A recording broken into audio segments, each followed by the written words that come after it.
Hey, welcome back, Gay Push Kids. We're here for our next lecture on Period 3, Unit 2 of AP US History. Today we're going to be going into 3.5, the American Revolution, and finding out why we're actually able to defeat what was at the time the greatest empire on the face of the planet.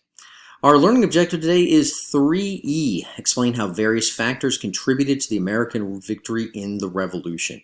And so we have a couple key ideas that we're going to be looking at in this particular lecture. The first one that we're going to be looking at, it's a little long, but it's pretty straightforward. It says, despite considerable loyalist opposition, as well as Great Britain's apparent overwhelming military and financial advantages, the Patriot cause succeeded because of the actions of colonial militias and the Continental Army, George Washington's military leadership, and the colonists' ideological commitment and resilience and assistance set by European allies. So there's kind of a lot going on there. What I would recommend that you do is you kind of make a graphic organizer of that particular key idea in your notes to kind of help you get everything straight on kind of the things going against the colonists and the things going for them. And then I would kind of branch out in your notes from there to get some more specific details as we go forward. So let's kind of jump into this. Basically, why are we able to win the American Revolution? So first of all, let's talk about the colonists at the time. In 1776, American colonists were generally divided into three major groups. The first group you see on the bottom left-hand side, they were the Patriots, made up approximately 40% or so of all of the colonists. They supported separation or independence from England.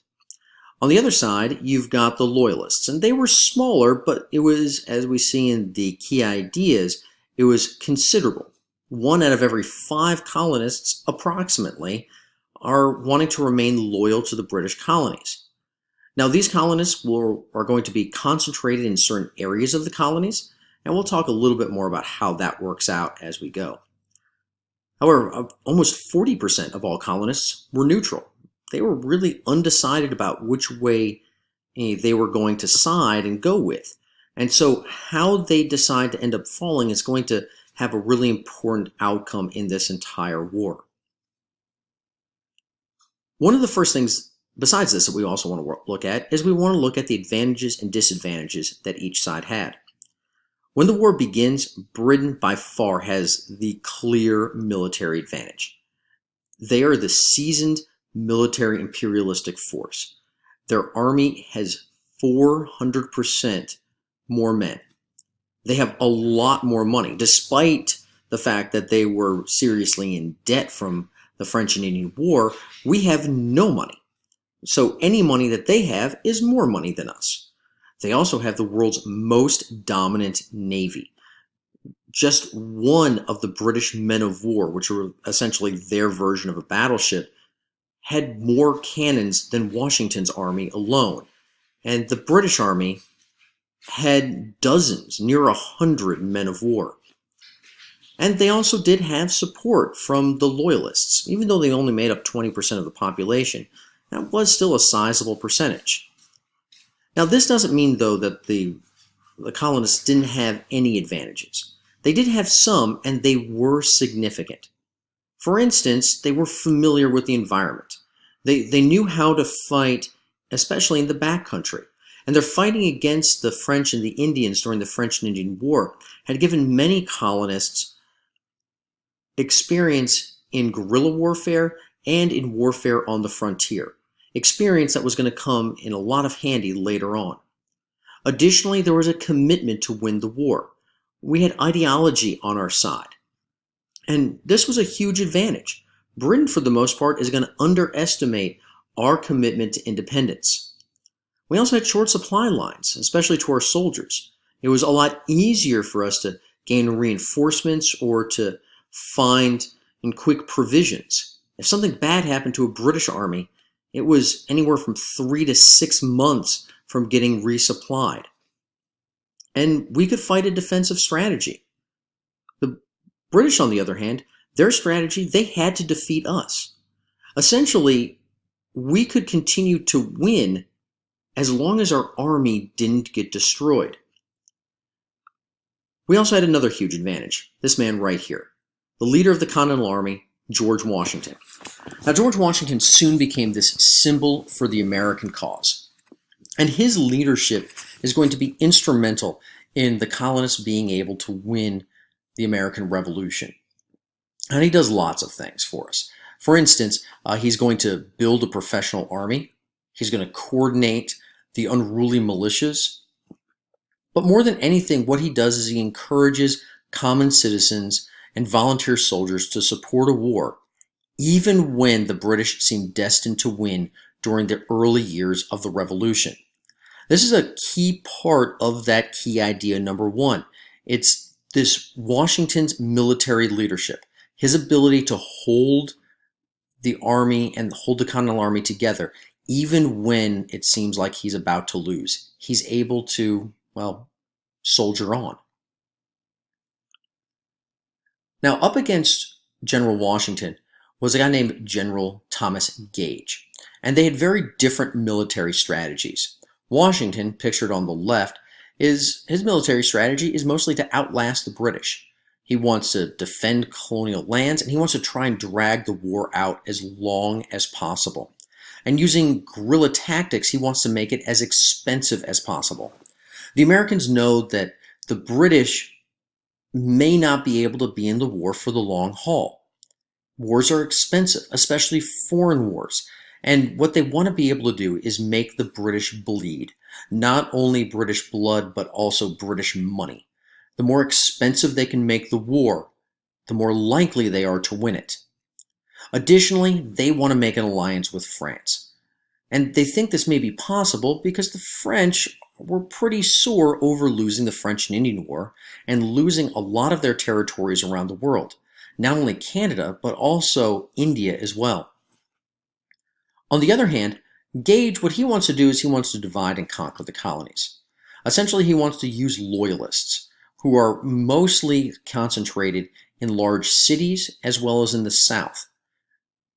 He wants to be able to seize property, especially from patriots, and encourage slave revolts in many areas as well. Additionally, he wants to split the northern and southern colonies and blockade ports to prevent trade. However, as long as Britain does not defeat the Continental Army, England could not win. So let's go to the battles. So the timeline of the war we kind of see on the right-hand side. And you can see the chronology starting in 1765 with the founding of the Sons and Daughters of Liberty and the Stamp Act. You see the Townshend Acts in 1767. And the left-hand side of that, you see all of those British actions. On the right-hand side, you see American actions. And once we get to the actual wars, we see who's winning different battles that are there. On the left-hand side, we see the map and all of the different battles. And you can notice the different blue and orange little or red little markers right there of different battles that each side is able to win. Now, for all intents and purposes, the war starts at Lexington and Concord. This is even before the Declaration of Independence has been issued and begins in April of 1775. And between 1776 and 1777, victory looks fairly impossible. The British are able to invade New York, are able to destroy nearly half of Washington's army. They then go and seize Philadelphia, which was at the time the capital of the colonists. Makes the Continental Congress have to flee again. And things are looking really, really bleak. In fact, Washington, by the end of 1776, looks like his army's about to just completely disintegrate. He's got barely 2,000 men left with him, and most of them are about to go home. Then on Christmas Eve of 1776, Washington is able to give his men hope. He crosses the Delaware and surprises what were called Hessian troops in Trenton, New Jersey. Now, the British had brought in mercenary soldiers from Germany called Hessians, and they were professional soldiers and were well known for not only their ferocity but also their brutality. A famous picture of Washington crossing that Delaware you've probably seen before. Washington's going to surprise those troops at Trenton and then march to Princeton and capture that and the British garrison there as well. Now, these two victories are pretty significant because what they do is they prove that Washington can win and also helps to keep the army together. However, the most important thing for the colonists was going to be getting an alliance with France. France had the things that the colonists did not have. They had the money. They had the military expertise. And the American diplomats in France attempted to form that alliance. They were led by Benjamin Franklin. And you see on the left-hand side there. Now, the French government was willing. They wanted to help us, mostly because they wanted to see the British also lose their colonies in North America. However, what they needed to see was that the Americans had a chance to be able to win. They weren't going to essentially put money into a cause that didn't have a possibility of success. And so we needed a major victory. Trenton and Princeton were great, but they were relatively minor affairs. We needed to be able to beat the British on a large scale on the continent to show that we could actually win. That would happen at Saratoga in 1777. The Battle of Saratoga proves to be one of the big turning points of the war, mostly because France is going to join the Americans as an ally. A few key points about the Battle of Saratoga that aren't on the slide that you need to know deals directly with how geography impacts the Battle of Saratoga. The Battle of Saratoga mostly happens in the back country in upstate New York, just north of Albany. The Americans, as we mentioned earlier, have a key advantage in understanding the terrain as well as in guerrilla warfare. They use this backcountry fighting techniques to be able to surround a British army of nearly 8,000 soldiers and capture most of it in upstate New York. In addition, the geography of the land, and the fact that the Americans held the high ground at the Battle of Saratoga, is an important piece of information, especially when we start talking about our state standards here in Georgia. Now, the turning point was this Battle of 1777, Saratoga.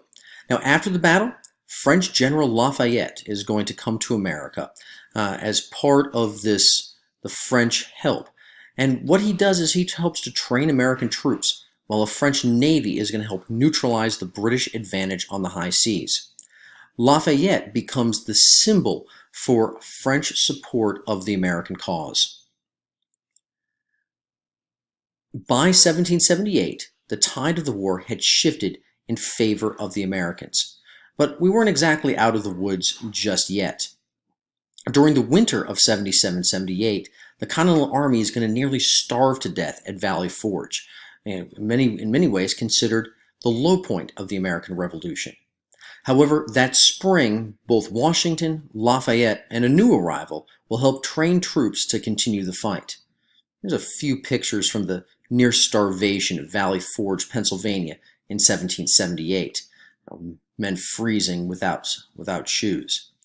The other arrival, a person that you must know, is a guy named Baron Frederick von Steuben. Now, Steuben's going to become incredibly important in helping to train the American forces at Valley Forge. He'll eventually actually write the U.S. Army military standard of arms, and essentially how to conduct American warfare, something that we follow for quite some time. Now, over the next several years, Washington and British generals play a game of cat and mouse, and essentially were able to stay out of the grips of the British. Then the British go south. Attempting to find more support in the south, they eventually arrive at the Yorktown Peninsula. And this is going to become the concluding battle of the war.